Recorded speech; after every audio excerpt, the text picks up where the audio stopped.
and welcome to the Reinvent Your Reality Podcast. My name is Jen.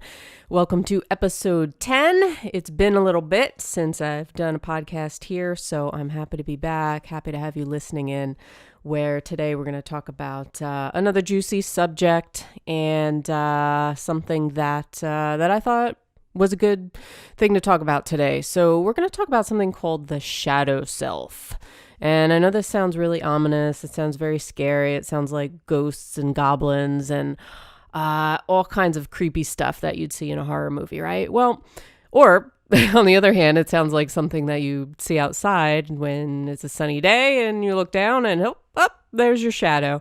Well, all right, it goes a little deeper than that. And you may have heard of something called the shadow self. This is a concept from psychology. You may have heard of the guy Carl Jung. You know, he brought up this idea of different areas of our personality or hidden parts of our personality, parts of ourselves that remain on an unconscious level. So if you think about it, I guess it can be a little creepy to think about that we have parts of ourselves that we don't even recognize, that we don't even know, that are coming into play in how we are adapting to the world, how we're moving throughout life, all kinds of things.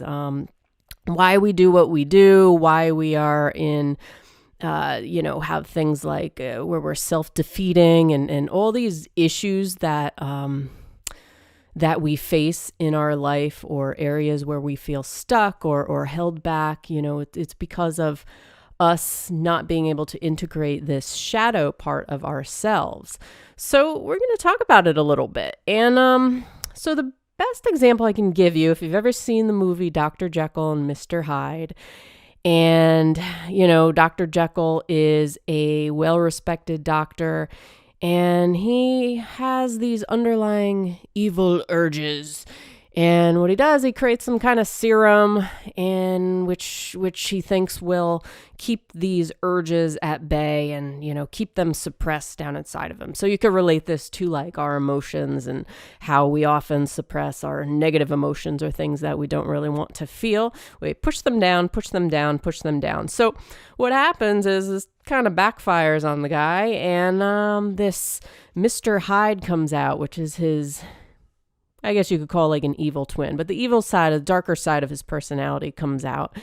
And I guess you could relate this to real life, because the more we suppress emotions or things we don't want to feel, the more they're kind of like bubbling up inside of us, and they're either going to come out at an inopportune time, or they're going to wreak havoc on our insides, okay? Cause more stress and internal damage, not necessarily in the physical sense right away, but it does have an effect on our body. And, you know, stress is pretty much the precursor to every kind of illness or anything that is off in our body, okay? Stress.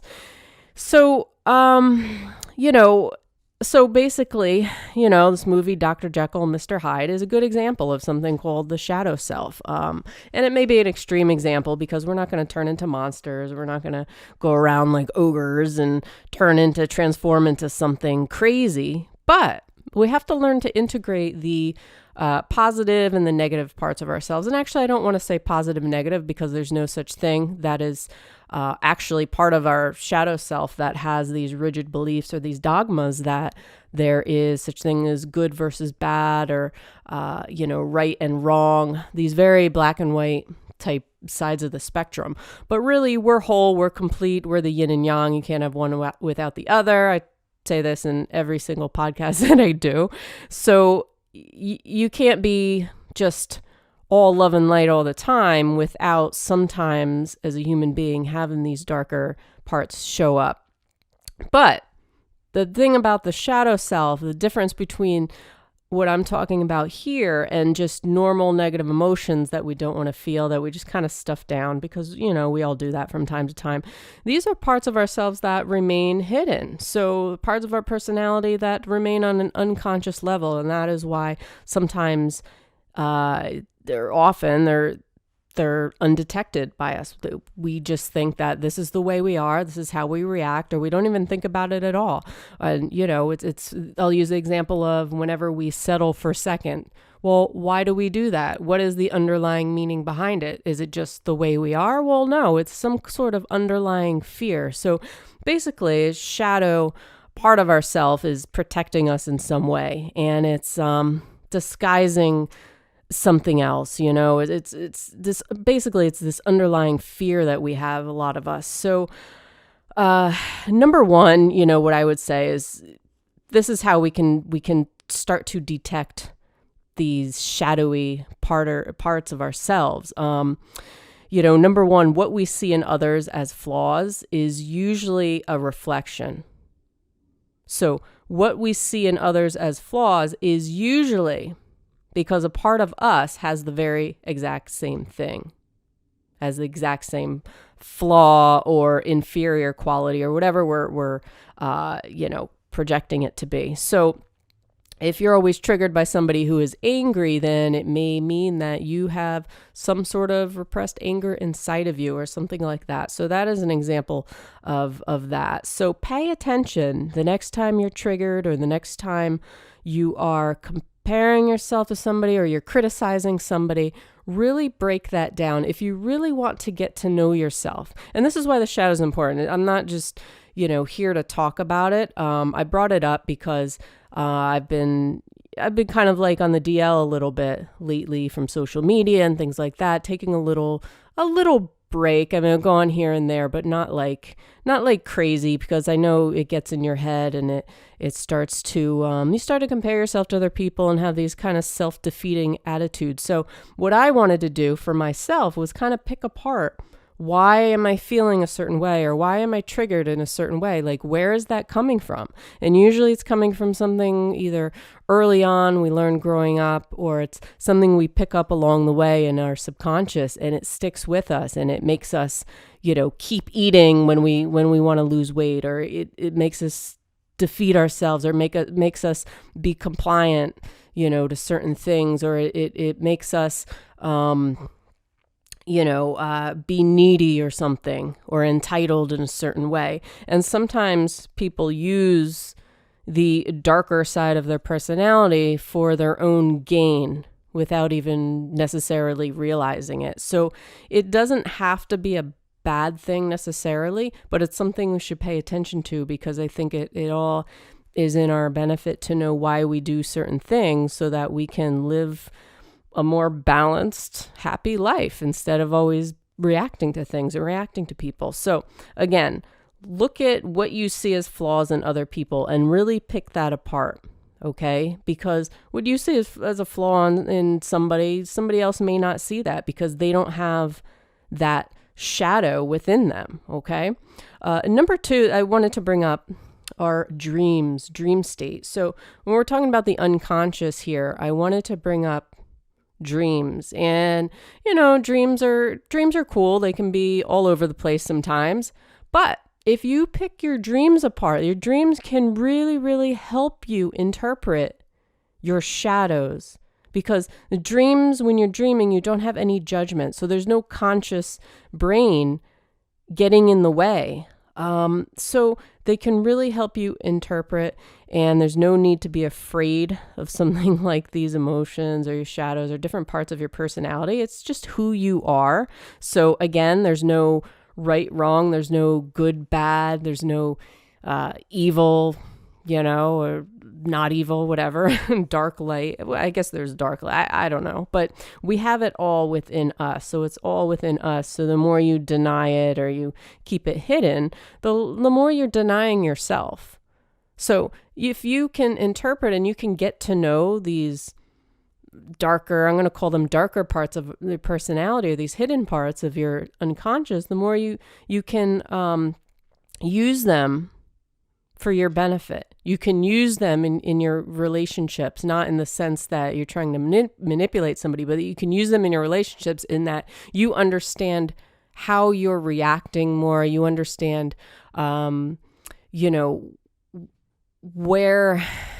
where some place is going, or why you're attracted to certain people, or why you, make certain choices in your life. Okay. So the third thing I wanted to mention is admitting who you are on the inside is the first step. So like any 12-step program, you have to admit who you are on the inside, not just on the outside. So that's the first step to integration, okay? Stop pretending to believe in something and look at your actions instead. So the actions are going to speak louder than your words. So enough said with that, okay? One other thing I want to mention, like dreams. Dreams are like, back to the dreams, because I didn't talk about dreams enough. When I said they can tell you a lot about your shadow, pay attention to the symbols in your dreams. So people in your dreams in particular, anybody who's in your dream is going to be a reflection of you, a part of yourself. It's almost like an archetype, okay? So dreams are kind of like playing a game of Clue. You have to kind of, not take them literally all the time.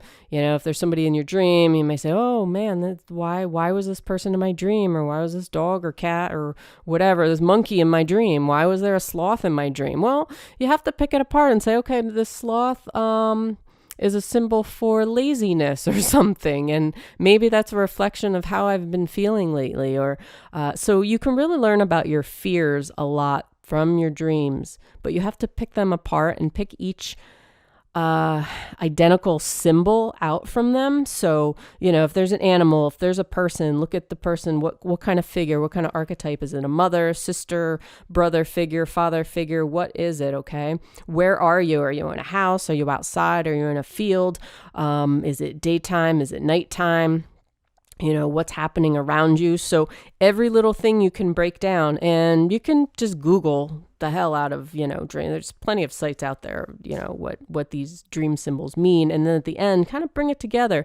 But really the most important part is your interpretation of the dream first, not what somebody is telling you it is. So when you think about it, say, oh, well, I wonder why this sloth, okay? Let me think about why this sloth is in my dream. How do I feel about it? Because you know yourself best. This is your unconscious brain, okay? So nobody can tell you necessarily what's going on in there. You are your best judge of that. All right. So next thing is, let's see. Oh, paying attention to the superficial actions that cover the internal belief system versus taking inspired action. So what I mean by that is it's asking yourself, why are you doing something? Why are you doing something in your life? Are you doing it for superficial reasons? Are you trying to cover up something that you are suppressing, that you may not even realize that you're suppressing? Okay. Or are you taking action in your life or making certain decision or reacting in a certain way because you feel inspired to do so? Because you really feel it, okay? So you really have to pick apart, is this based on some kind of programming that I've had growing up or throughout my life, some kind of rigid thinking or dogmas, beliefs, saying this is how I've always done it. So, I'm going to stick to this instead of something else, okay? We like the big comfy couch of our comfort zone. So again, it goes back to fear. So we're always going to try to protect ourselves and keep ourselves in that comfort zone. But pretty much, let's see. The next thing I wanted to mention is the victim mentality. Now, you see this a lot, and people play the victim a lot in society, especially now, with COVID. There's a lot of people who've lost their jobs, or they're in poverty, or they're about to lose their home and stuff like that. But they get in such a victim mind frame that they feel like they can't escape. And they say, this is where I am. This is where I'm always going to be, because they've kind of always played the victim. It's kind of a comfortable place to be. They don't know how to break out of it. They don't realize that there are many opportunities outside. If you really needed the money, you could always, sell your home or something like that and get something smaller, but they're not willing to go outside of that area because it feels hard. It feels crazy. And I understand that. I get that totally. But here's the thing. If you're stuck in a victim mind frame, and you feel like you can't get out, realize this. The difference between you actually being stuck is that you have something called free will. Free will. And free will gives you, as a human being, the power to release yourself from being a victim, okay? So just remember that a lot of people, and we've all done it, we get secondary gains from being a victim. We get some kind of either maybe it'll give us help, or somebody will give us money, or it gives us the attention that we need. Again, it goes back to that neediness. We don't want to admit that we're wrong because it's a blow to our ego. It's a huge blow to our ego to admit that we're wrong. It feels very uncomfortable in our body. So it's not just on the surface, it goes deeper than that. And it really taps into these shadowy parts of ourselves that we deny, that we stuff away, that we keep hidden, because we don't want to admit to anything necessarily, because it feels really bad. So we often get secondary gain out of it. Let's see. Like I said, we're usually drawn to what we need or what we are. So pay attention to the things that you are drawn to, the people who you're drawn to, the activities that you're drawn to, hiding from the shadow gives us a superficial sense of safety, like I mentioned. Habits, let's go back to the comfort level. So habits can be a place where it's fear-based as well, where we're this could be part of our shadowy side as well, sticking in the same habits. And people say, well, I like my habits. I like where I am, because it's comfortable. But it can also inhibit your growth, your life lessons and stuff like that. So there's a lot of parts about us that we don't like, or there's a lot of parts about us that we don't understand. So the more we can try to pick apart, or we can really look into and interpret and really see ourselves with the layers peeled off, we're going to get a better sense of how to integrate this part in. And again, it goes back to not being a good or bad thing. There's no such thing. It's about embracing the whole of who you are. And that includes the parts of, you have fear. We all have fear for a reason. And it's just our human nature where we pick things up along the way, and it's nobody's fault. So get rid of the self-defeating attitude. But yeah, the reason I bring this up again is because so many people out there resist bad emotions, negative emotions, uncomfortable emotions, try to just push them down, stuff them down. And so many people, I feel like, don't really get to know themselves fully, or you have things like toxic positive people who go around, the love and light virus. I did a podcast on this before, and just kind of deny who they really are. And I want to say, what's the point of that? Like, what's the point of denying who you are? What's the point of, living a life that's very just only on the top, superficial, and never getting to the underlying layers? Sure, it's going to be uncomfortable, but, you have one life to live here. And it's crucial that you learn lessons along the way to become the best human that you can, because what's going to happen is, if you just kind of stuff things down, or you never really get to know yourself, then you're going to be caught in the perpetual cycle over and over again. You're going to keep reacting the same way all the time. So if you're in a place right now, we'll stuff aside the toxic positive people, because I don't know if they know something's up, or they do, but sometimes they're really, really suppress it. They really are good at keeping it hidden. But if something's up and you're not, like, something's off with you, or you feel like something's really not jiving in your life, then pay attention to your dreams. Okay, look at what you are triggered by. Look at what you see as flaws in other people, because that could be part of you that you're not exploring. Pay attention to your actions versus what your words are. Okay. Are they aligned? Pay attention. Are you in a victim mindset right now? Do you feel like, how do you talk to yourself for one? Do you say things like things will never improve? Like this always happens. No one likes me, all kinds of stuff.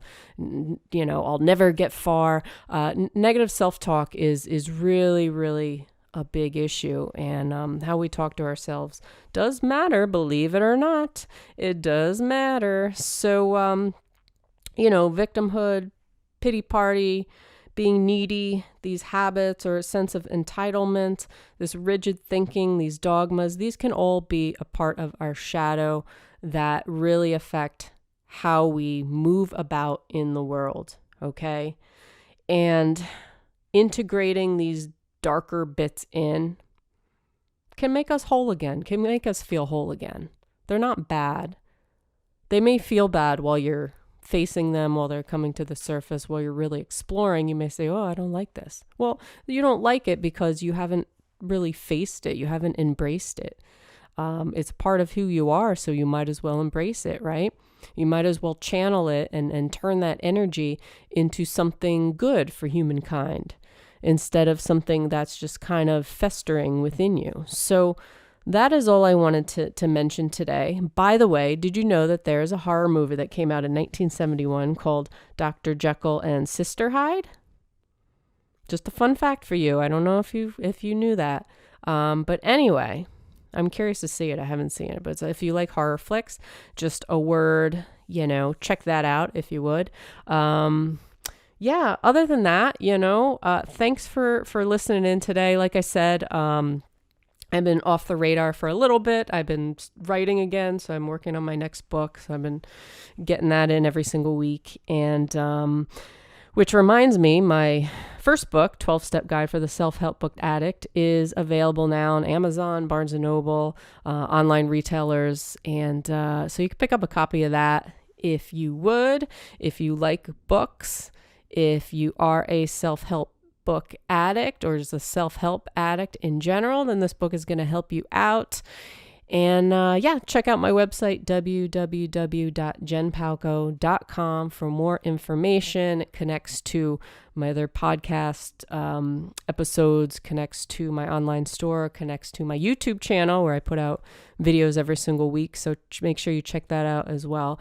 And I appreciate you listening. I hope you have a great day. It's been a while, so I'm really happy that I'm here, that you're here, that we're all here. And integrate that shadow, baby. And I'll talk to you on the next podcast. So peace.